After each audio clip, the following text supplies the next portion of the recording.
This NaNoWriMo website has challenged me, the author of this novella or book, once again, and I will accept it.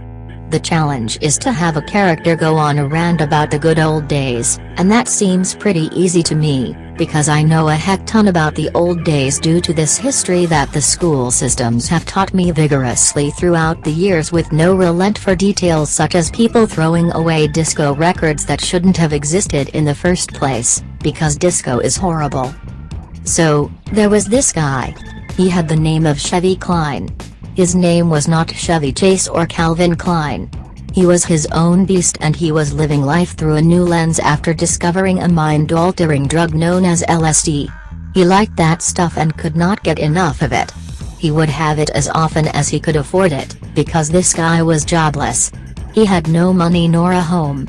He was a bum, but then the times caught up with him and it became the year 1990, and he wasn't ready for the responsibilities that were sent falling upon him. These responsibilities included a son who was 15 years of age.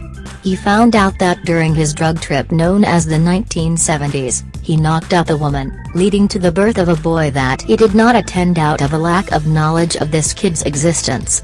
He had to take responsibility for the kid once the child did some research into his past to find who his father was, and wasn't too happy to find out that his dad was a bum.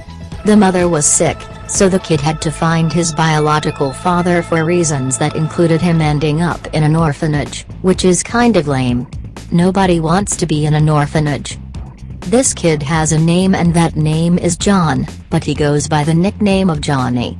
He was Johnny Klein and he was ready to meet his daddy.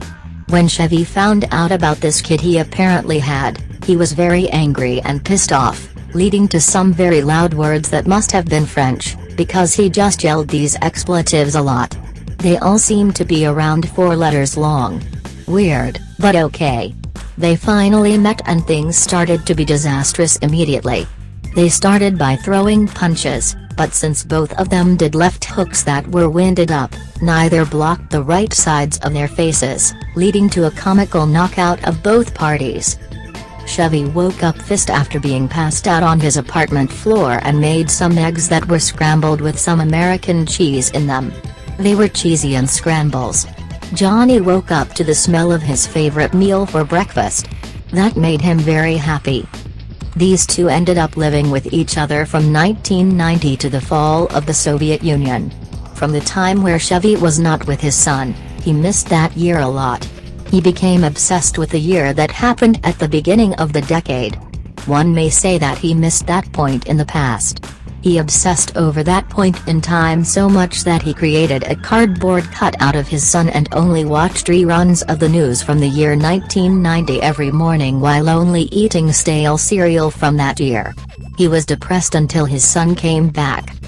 They lived with each other until this year, 2018. Sadly, they lived in Illinois, where the meteor struck. It must really stink to be in their shoes, because their shoes are underneath a giant meteor.